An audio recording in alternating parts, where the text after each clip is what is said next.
നമ്മളിപ്പോൾ മൗഫ്ലോങ് Sacred forest കണ്ട് just ഇറങ്ങിയതേ ഉള്ളൂ. ഏക്കർ കണക്കിന് ഉണ്ട് അതിൻ്റെ ഏരിയ എന്ന് പറയുന്നത്. അതിനകത്ത് നമുക്ക് വീഡിയോ അലൗഡ് അല്ല. കുറച്ച് എടുത്ത് ഫോട്ടോസ് എടുക്കാമായിരുന്നു, അത് മാത്രമേ എടുത്തുള്ളൂ. അപ്പം നമുക്ക് കിട്ടിയ ഒരു ഗൈഡ് അടിപൊളിയായിരുന്നു. അദ്ദേഹം ഇവിടുത്തെ കാര്യങ്ങളൊക്കെ വളരെ വിശദമായിട്ട് തന്നെ സംസാരിച്ചു. ത്രിമുഖി, ഏകമുഖി, ത്രിമുഖി, പഞ്ചമുഖി, 7-9 ഫേസസ്, അങ്ങനെ പലതരത്തിലുള്ള ഫേസസ് ഓഫ് രുദ്രാക്ഷയെക്കുറിച്ച് സംസാരിച്ചു. രുദ്രാക്ഷം മരം കാണിച്ചു തന്നു. പിന്നെ ഓരോ രുദ്രാക്ഷത്തിൻ്റെയും എന്തൊക്കെയാണ് ബെനിഫിറ്റ്സ് എന്നൊക്കെ പറഞ്ഞു. ഇപ്പം ദോമുഖിയാണെങ്കിൽ 2 ഫേസസ് കപ്പിൾസാണ് കൂടുതൽ ഉപയോഗിക്കുന്നത്. 4 മുഖമുള്ളതാണെങ്കിൽ ബിസിനസ്മാനൊക്കെയാണ് ഉപയോഗിക്കുന്നത്. 7 മുഖമാണെങ്കിൽ നമ്മുടെ സൈക്കിൾ ഇതുണ്ടല്ലോ, ചക്രാസ്, അതിനെ റെപ്രസെൻറ്റ് ചെയ്തിട്ടുള്ളതാണ് എന്നൊക്കെ പറഞ്ഞിട്ട് ഡീറ്റെയിൽ ആയിട്ട് അദ്ദേഹം സംസാരിച്ചു.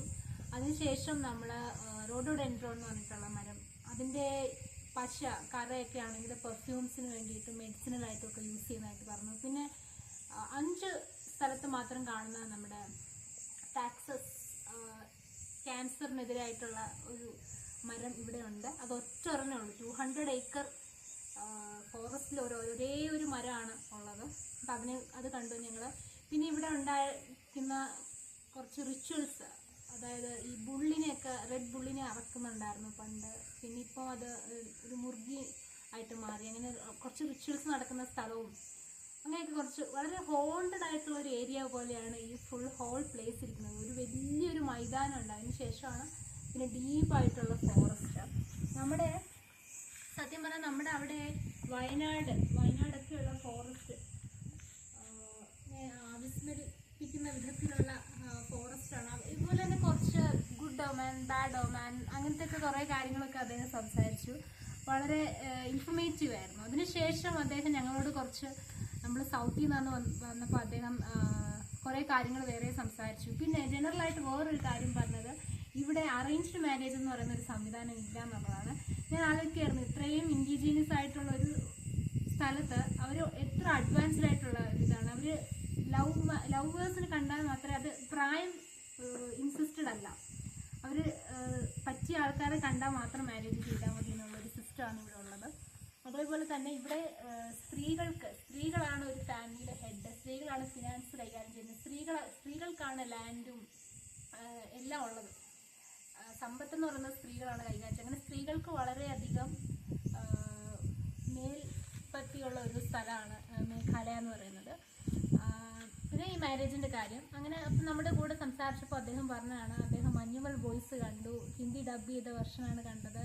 അത് ഫ്രണ്ട്ഷിപ്പിനെ എത്ര മനോഹരമായിട്ടാണ്, അത് അദ്ദേഹത്തിനെ ഒത്തിരി ഇൻസ്പയർ ചെയ്തു എന്ന് അദ്ദേഹം പറയുന്നുണ്ട്. അപ്പം നമ്മൾ ഒരു സൗത്തിൽ നിന്ന് നോർത്തിലോട്ട് വരുമ്പോഴത്തേനും നമ്മുടെ കേരളത്തിൻ്റെ ആർട്ടിനെ കുറിച്ചൊക്കെ ഉള്ള അവരുടെ ആ ഒരു അത്രയും പോപ്പുലർ ആണെന്ന് എനിക്ക് മനസ്സിലായി നമ്മുടെ ഫിലിംസൊക്കെ. അതേപോലെ തന്നെ അതിൽ ലോക്കൽ ഒരു കാര്യം, ഇപ്പം ഇവിടെ തന്നെ ഈ ഫോറസ്റ്റിൽ കുറേ റൂൾസ് ഉണ്ട്. എന്തുകൊണ്ടാണ് ഓരോ റൂൾസ് വരുന്നത്, ആ റൂൾസ് വയലേറ്റ് ചെയ്താൽ എന്താ സംഭവിക്കുന്നത് എന്നുള്ളതും ആ സിനിമയിൽ ക്ലിയർ ആയിട്ട് പറയുന്നത് അദ്ദേഹം പറയുന്നത്. അതുപോലെ തന്നെ ലോക്കലായിട്ടുള്ള ആൾക്കാരായിരിക്കും എപ്പോഴും എല്ലാത്തിനും എന്താണ് ഒരു ആവശ്യം, ഒരു എമർജൻസി ഘട്ടം വരികയാണെങ്കിൽ, നമ്മൾ കണ്ടതാണ് ഫ്ലഡൊക്കെ വന്ന സമയത്തല്ലേ. അപ്പോൾ അങ്ങനെയൊക്കെ അദ്ദേഹം ഒത്തിരി സംസാരിച്ചു. അങ്ങനെ നമ്മളിപ്പോൾ ഇവിടെ എല്ലാം കണ്ടു കഴിഞ്ഞു. ഇനി നമ്മൾ തിരിച്ച് ഷില്ലോങ്ങിലേക്ക് പോവുകയാണ്. അപ്പം ഇവിടെ കണ്ട കാഴ്ചകളോട് വളരെ മാജിക്കലായിട്ടുള്ള കാഴ്ചകളൊക്കെ എനിക്കൊന്ന് പറയണമെന്ന് തോന്നി. അപ്പോൾ നമ്മൾ ഈ വീഡിയോ ഇവിടെ നിർത്തുകയാണ്. ഈ വലിയ ഗ്രൗണ്ട്, മലകളും എല്ലാം കാണിച്ചുകൊണ്ട് നമുക്ക് ഈ വീഡിയോ ഇവിടെ. ഇത് മോണോലിത്ത് പോലെ ഇവിടെ ഉണ്ടാക്കി വെച്ചിരിക്കുകയാണ്. മോണോലിത്ത് എന്ന് പറഞ്ഞാൽ ശരിക്കും അവിടെ ഉണ്ട്, അതായത് ആൾക്കാരുടെ റിമംബറൻസിന് വേണ്ടിയിട്ട് ശവക്കല്ലറ പോലെയുള്ള സ്ട്രക്ചേഴ്സാണ് ഉണ്ടാവും.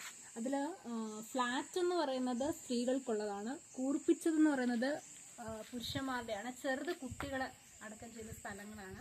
അത് ഇവിടുത്തെ ഒരു പ്രത്യേകതയാണ് ഈ മോണോലിത്സ് എന്ന് പറയുന്നത്. നേരത്തെ വീഡിയോയിൽ മിസ്സായൊരു കാര്യം എന്ന് പറഞ്ഞാൽ, ഇവിടെ ഗവൺമെൻറ്റിനേക്കാളും ഓരോ സൊസൈറ്റി ഫോം ചെയ്തിട്ടുണ്ട്. ആ സൊസൈറ്റിയാണ് ഇവിടുത്തെ ആൾക്കാരുടെ വെൽഫെയറിന് വേണ്ടിയിട്ട്, സൊസൈറ്റിയാണ് ഇവർക്ക് പേയ്മെൻറ്റ് കൊടുക്കുന്നത്, സൊസൈറ്റിയാണ് എല്ലാ തരത്തിലും ഇവരെ ടേക്ക് കെയർ ചെയ്യുന്നത്. അപ്പോൾ ഇവിടെ നമ്മൾ ഡൊണേഷൻസ് ഒക്കെ കൊടുക്കുന്നതും സൊസൈറ്റിയിലോട്ടാണ്. ഗവൺമെൻറ്റിനേക്കാളും കൂടുതലും സൊസൈറ്റിയാണ് ഇവിടെ എല്ലാം മാനേജ് ചെയ്യുന്നത്.